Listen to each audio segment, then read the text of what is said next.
Let's bring in Aaron Cohen, founder of the AI-powered threat detection system called Gideon and an Israeli special ops veteran. Give us your assessment of what it is that Israel was able to pull off in this surprise attack against Iran, and how much longer do these attacks go on, do you think, Aaron?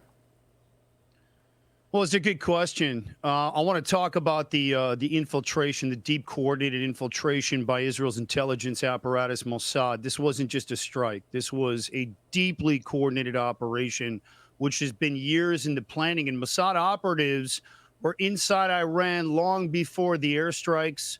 They smuggled in high-precision missile systems, buried them near key air defense sites, and activated them remotely as the assault began. Then Israeli teams used covert launch platforms hidden in civilian trucks to destroy Iranian radar and SAMs from inside the country, just outside of Tehran. And then there was a drone base that Israel put together. The Mossad staged a functional drone launch site near Tehran and used it to wipe out SAMs and different assets and obliterate the Asfa Jabad overnight. That's their one of their key missile bases. This is years in the making. Deep cover teams, full logistical coordination, and total operational control. And so my take is this is psychological warfare, going after those generals, eliminating 20 of the top generals. And it tells the regime, Israel's already here, and we know where you sleep, and we don't miss. So tremendous psychological blow. I think it's only a matter of a week or two until Israel completely demolishes this regime. And I hope the Iranian people stand up and hit the streets and take back their country. Israel's paving the way for them, and Israel stands behind the people of Iran. So you're saying that many of the munitions that were launched against Iran came from within Iran itself, material that was hidden there in advance by Israeli agents? Correct. This was a potentially months in the planning. Mossad's operational wing was able to infiltrate Iran undetected and essentially carry out what we call close covert proximity warfare. So they were already behind enemy lines. They were operating from inside the Iranian wire.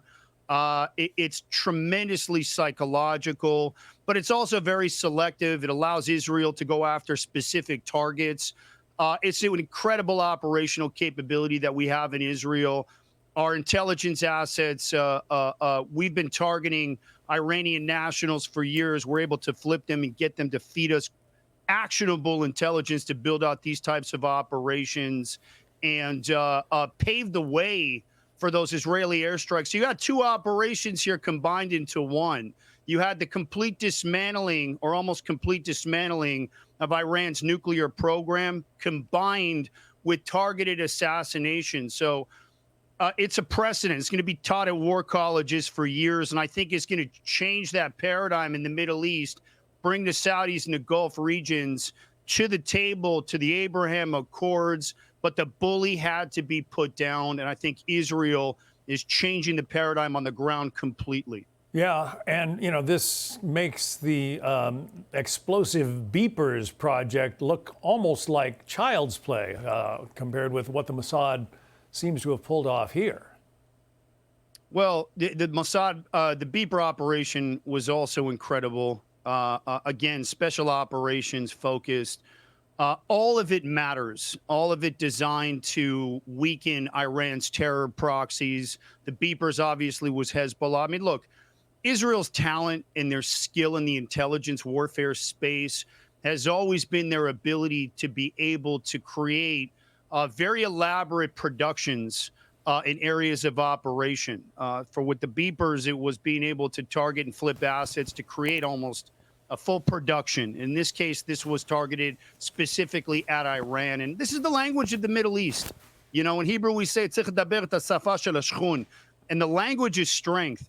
President Trump understands it, and I think he allowed Israel off the leash day 61. So either Iran comes back to the table, or hopefully we'll continue to see some type of emergence of the Iranian people now that they realize that Israel can weaken Iran. And so I think this is the start of something interesting.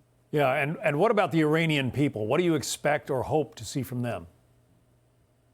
I hope they hit the streets. I hope we see a revolution. I hope they see that Israel's behind them and that Iran is weakened and that the Iranian IRGC cannot protect them. And therefore, they now have the courage to stand up, hit the streets, revolt, and cause enough chaos to take the IRGC down. Those are my prayers. And I want the Iranian people to know that we stand with you and we stand with democracy and we stand with the Iranians. And so I'm pulling for them. I hope they rise. Aaron Cohen. Aaron, it's good to talk to you. Thank you. Appreciate you. Hey, it's Will Cain. Click here to subscribe to the Fox News channel on YouTube. It's the best way to get our latest interviews and highlights. And click to subscribe to the Will Cain podcast for full episodes right now.